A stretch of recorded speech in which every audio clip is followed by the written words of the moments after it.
With the first test in the bag and a squeaky win against a highly combative First Nations Pasifika 15, what now are the selection decisions ahead of Andy Farrell for the second test against the Wallabies? Hello, amateurs. Welcome back to the channel. I'm going to be here with you throughout the Lion series and beyond, so hit subscribe down below to follow along. Now, just reflecting on that first test, will the Lions regret not making more out of that? They were so dominant, particularly in the first half, all the way up to sort of 45, 50 minutes, really. And it was not reflected on the scoreboard at the end of the game. They had an opportunity to really embarrass the Wallabies in this opening fixture on the scoreboard as well as on the pitch. And they just didn't follow through with it. Energy levels dropped after, the game was won, essentially. I think there's possibility that they might regret that. They could have really damaged the Wallabies psyche in that first test. Now, what about the players who played against the First Nations Pasifika 15 on Tuesday?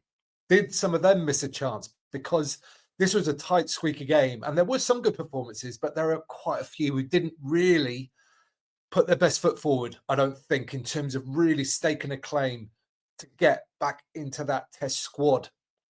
So possibly a few players there. Whereas if you look at on the other side of that, actually, the First Nations Pasifika 15, some of those players definitely put their hands up for future Wallaby squad inclusions. Lucan Salakaia-Loto in the second row being the primary one of those. He's played excellent against the Lions several times now. He has got to be in with a chance, surely, for the Wallabies. But this video is all about the Lions and who I think Andy Farrell is going to pick for the second test. So let's get into that straight away, because I think some ways last week's selections were easier possibly than this week, with a few players coming back into fitness and form and just a few more extra games. So some of those have only been on tour for a short while. Let's start with the forwards as always.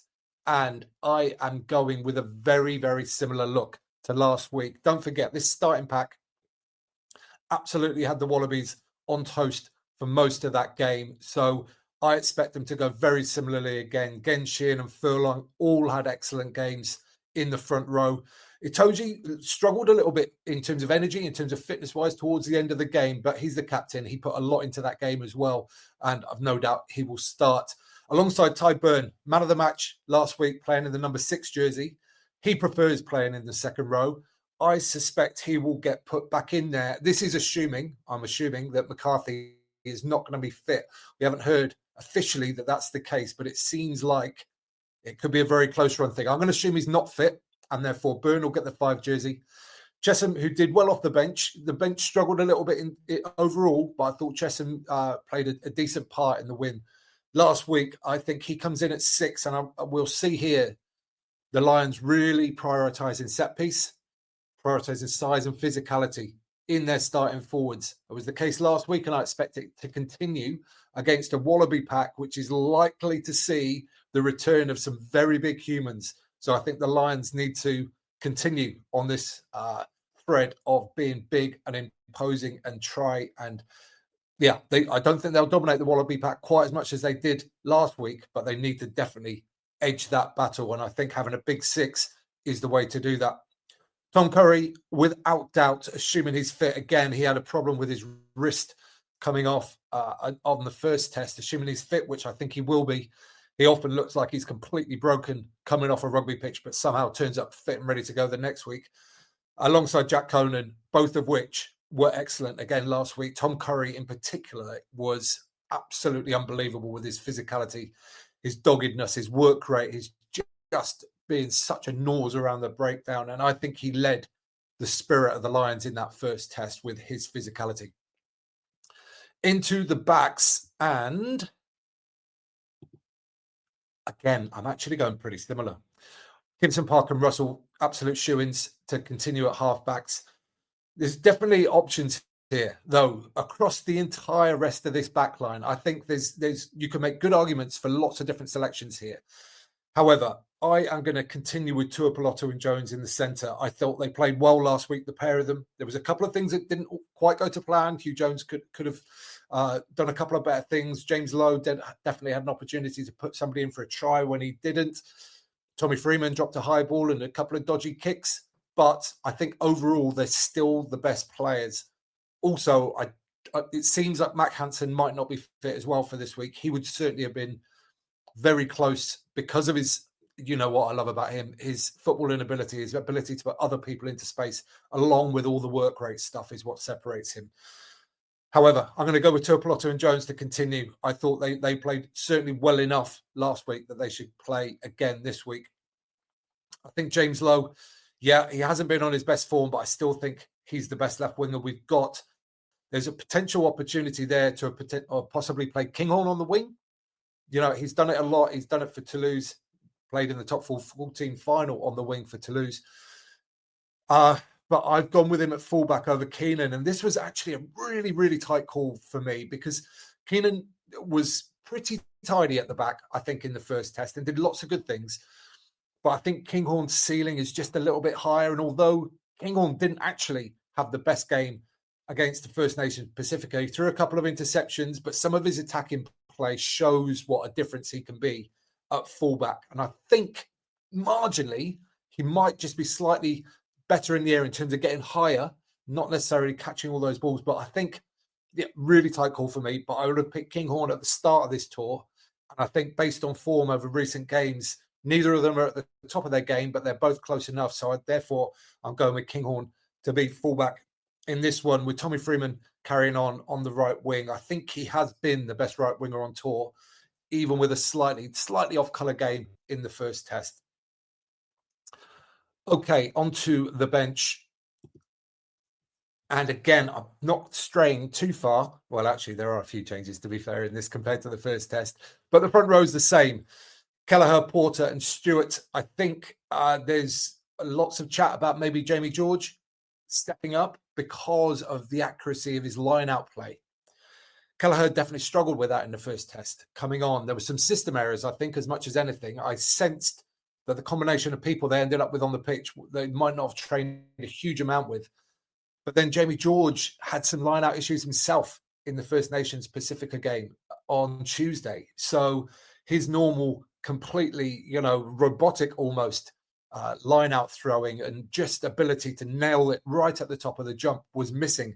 Maybe just systems, just practice, just timing the jersey, timing the combinations was missing. I'm sure that's the reason. But for me, that means that Kelleher keeps his number 16 jersey for this second test.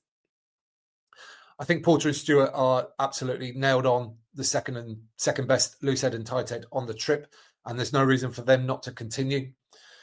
I think we might see James Ryan as a second row substitute. I think the Lions again want to prioritise size, height, strength, physicality, and it's that last word with James Ryan. His tackling on this tour has been absolutely immense. He whacked Salakar Lotto on Tuesday so hard that Salakar Lotto kind of looked back up at him as to say, who on earth was that?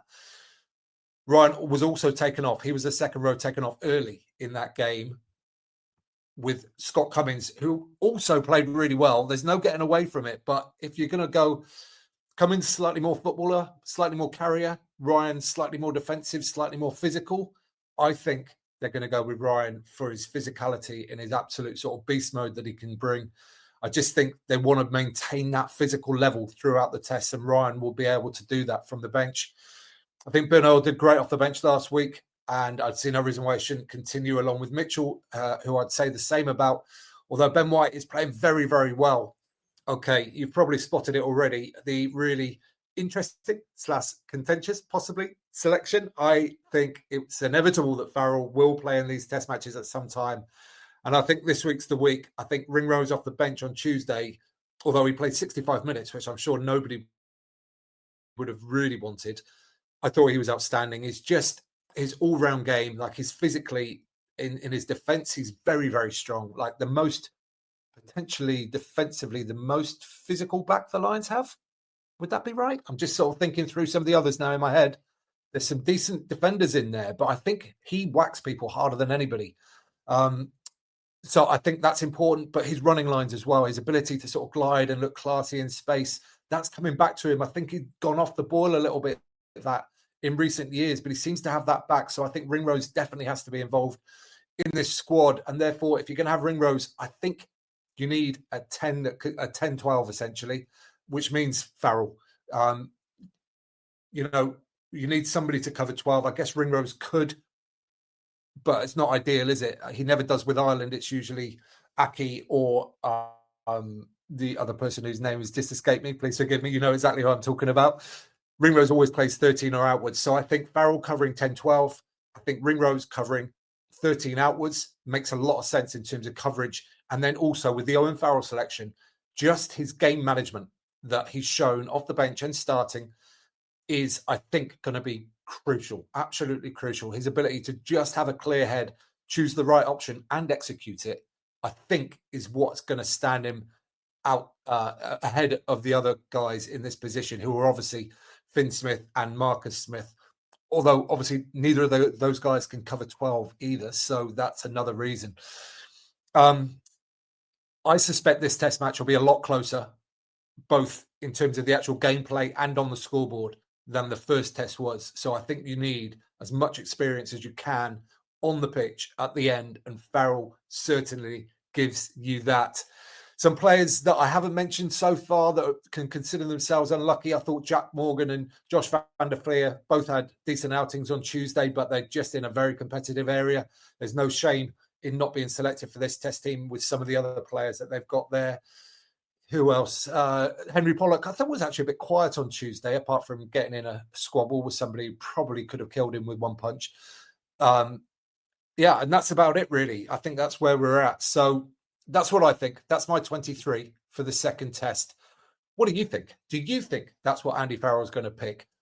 Or alternatively, who do you think the better players are? Who do you think the better options are for these Lions going into this second test, which will undoubtedly be, it has to be a much tougher encounter for them. There's no way it can't be. So let me know in the comments down below, and we'll join you there for a friendly conversation. Give this video a thumbs up while you're down there. If you don't mind, it helps other great rugby fans just like you find it. And you can subscribe there. You can watch that one next. And don't forget to get out and play.